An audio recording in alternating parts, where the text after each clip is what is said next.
کا، لیکن مناظرے کا میدان جو ہے یہ انسان کا دماغ خراب کر دیتا ہے. انسان ایسا بے لگام ہو جاتا ہے کہ پھر اسے اپنی بات منوانے کی فکر ہوتی ہے، اور یہ نہیں ہوتا کہ موقع کون سا ہے، اپنی بات کے لیے ہی ہوتا ہے. مناظرہ ہونا چاہیے ممارات کے بغیر. المراء والجدل، یہ انسان کے اندر اناد اور تکبر پیدا کرتا ہے، اور یہ اناد اور تکبر ایسی چیز ہے جو علم کے نور اور برکت سے انسان کو معروف کر دیتا ہے. اس لیے صرف مناظر نہیں، ایسے لوگ پیدا کرنے چاہیے جو لوگوں کی اصلاح کرنے والے ہوں. اور ہمارے لیے بہترین مثال کیا ہے؟ قاضی سلیمان رحمۃ اللہ علیہ کا تذکرہ کیا مولانا عمر فاروق سعیدی حفظہ اللہ نے. اللہ اکبر، وہ شخص تھے جس کسی بندے کے ساتھ بھی انہوں نے مناظرہ کیا، کوئی عیسائی ہو، کوئی قادیانی ہو، کوئی کسی مذہب سے تعلق رکھنے والا ہو، وہ کیا کرتے تھے؟ اسے مہمان بناتے تھے، اپنے گھر میں لے آتے تھے، اس کی ضیافت کرتے تھے، کہتے تھے آپ بیٹھ اپنے شبہات ذکر کر اور ہم تحقیق کرتے ہیں. جس بندے سے بھی مناظرہ کیا اللہ نے اس کو توبہ کی توفیق عطا فرمائی اور وہ مسلمان بن گئے.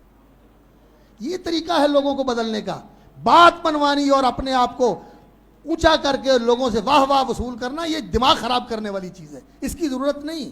آپ ذکر کر رہے تھے کہ آپ لوگ تیار کرتے ہیں خطیب، ہم نہیں تیار کرتے، ہم سے بھاگ جاتے ہیں.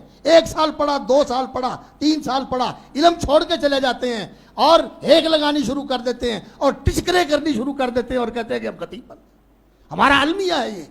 آج ضرورت ہے اس بات کی کہ ہم اس علم کو زندہ کریں جس علم نے علماء پیدا کیے تھے.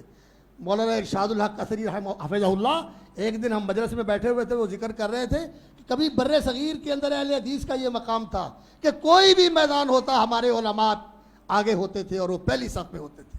قادیانیوں سے مناظرہ ہو، شیعوں سے مناظرہ ہو، حنفیوں سے مناظرہ ہو، کہیں بھی کوئی مناظرہ ہو، اہل حدیث علماء آگے ہوتے تھے. حافظ عبداللہ غازی پوری اور حافظ احمد اللہ دہلوی اور اسی طرح میاں صاحب کے دوسرے شاگرد اور مولانا ثناء اللہ ابرصری رحمۃ اللہ علیہ، مولانا محمد حسین بٹالوی رحمۃ اللہ علیہ، کوئی ایک آدمی ہے. پوری لائن ہوتی تھی ہر میدان کے اندر. اور آج ہمارے پاس جو ہے نا، ہم علمی طور پر یتیم ہو چکے ہیں، علمی طور پر یتیم ہو چکے ہیں ہم. مولانا عبداللہ امجد چھتوی رحمۃ اللہ علیہ چلے گئے، اللہ سلامت رکھے ہمارے عزیز مولانا ابو نعمان بشیر احمد کو، کہ انہوں نے اس جگہ کو سنبھالا ہے اور ان کی کمی پوری کر رہے ہیں. لیکن ان کی جگہ لینے والے اس طرح کے آدمی تبلیغ کے اندر، مناظرے کے اندر، فنون کے اندر، علوم کے اندر، ہر چیز کے اندر ماہر رکھنے والے، جیسے یہ آپ کے سامنے ماشاءاللہ شیخ الکل بیٹھے ہوئے ہیں، شیخ عطا اللہ ساجد صاحب، ماشاءاللہ جو چیز لے کے آ گئے ان کے سامنے اس کو حل کر دیا. ایسے علماء پیدا کرنے کی ضرورت ہے. اور یہ اسی مدرسے میں پڑھے ہوئے، انہی مدارس سے گجرانوالے سے پڑھے، جامعہ اسلامیہ میں پڑھا نا شیخ صاحب آپ نے.